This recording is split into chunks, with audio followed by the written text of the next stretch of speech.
on New Year's Eve, you hear a lot of celebratory gunfire. And the reason is there's a tradition here in Detroit of using firearms to celebrate the new year. Ringing in the new year with gunfire, in my opinion, has a negative impact, especially on children and on the image of our city.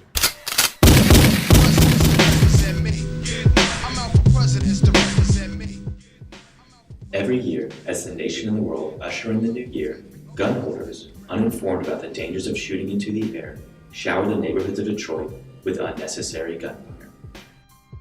Celebratory gunfire basically is just as one celebrates an activity by having music or more or less a ritual.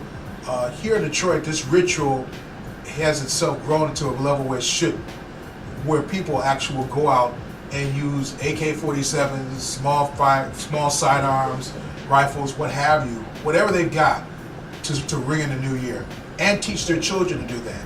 And it doesn't matter if there are other young people in the neighborhood as well, as young as 2 or 3 who hear that and who are terrified.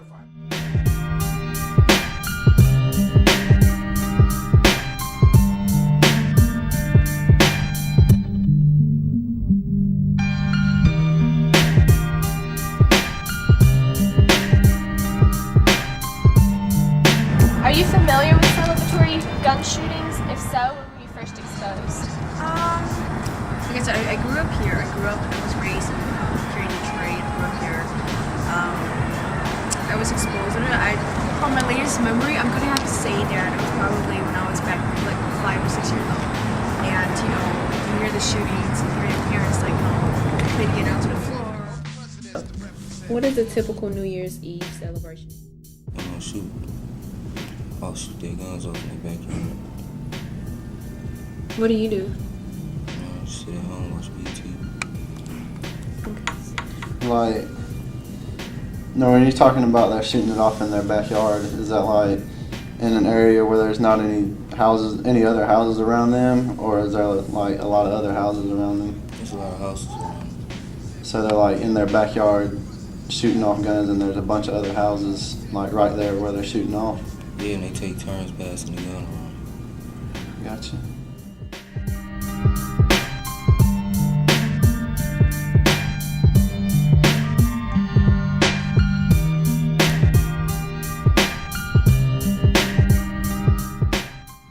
Many feel that these celebrations promote reckless behavior with guns and desensitize children at an early age. This desensitization leads to higher frequencies in gun-related crimes.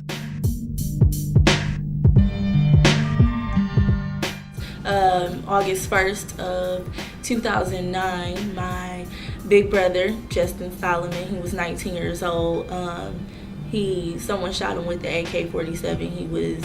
The situation was, it was basically they were gonna rob him, and I guess apparently the shooter was high off ecstasy, supposedly, and ended up shooting. He let off a few rounds and ended up hitting my brother.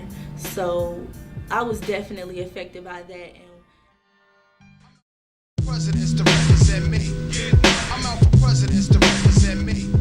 I really can't even express how it feels, because I don't think you really could get a full understanding of it unless you're in the situation, because before it happened to me, I didn't necessarily walk around without a care in the world, but it was, I didn't understand the severity of gun violence.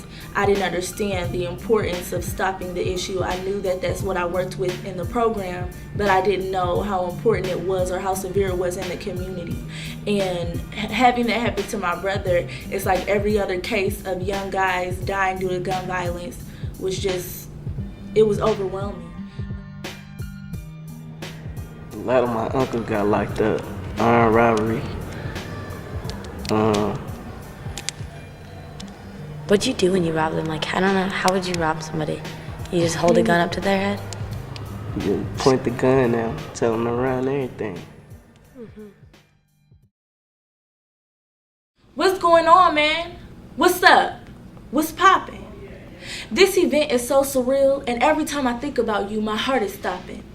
This life is nothing but a nightmare without you. Not a thing makes sense, and I can never stop myself from wondering why God could have possibly done this.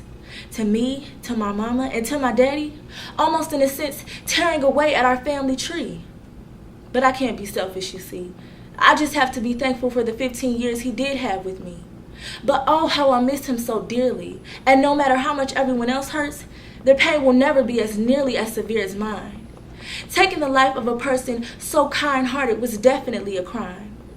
Never would I have imagined that my life could change so immensely at just the drop of a dime. I will always say, wake up, big bro. I love you, big bro. It just hurts to think that those words won't be said back to me no more. That I love you, little sis, or that you got $2. Yeah, that was my bro. So I just want to know, who possessed the cold soul of a man who took him away from me? Who stole my serenity when I'm in the house alone with just me and him? And even though he was gone half the time rolling with Kayon and Aaron, at least I had the reassurance that he was alive. Now I gotta sit in that house alone with the lonely wind and only one friend who really knows how to relate to me. But I'd do anything to have my brother back with me. But he's gone now, in a physical sense at least. Why couldn't he have gone down south with Aaron, or why couldn't I have urged him to stay in the house that night with me? Well, whatever the story, it didn't work out the way I would have dreamed.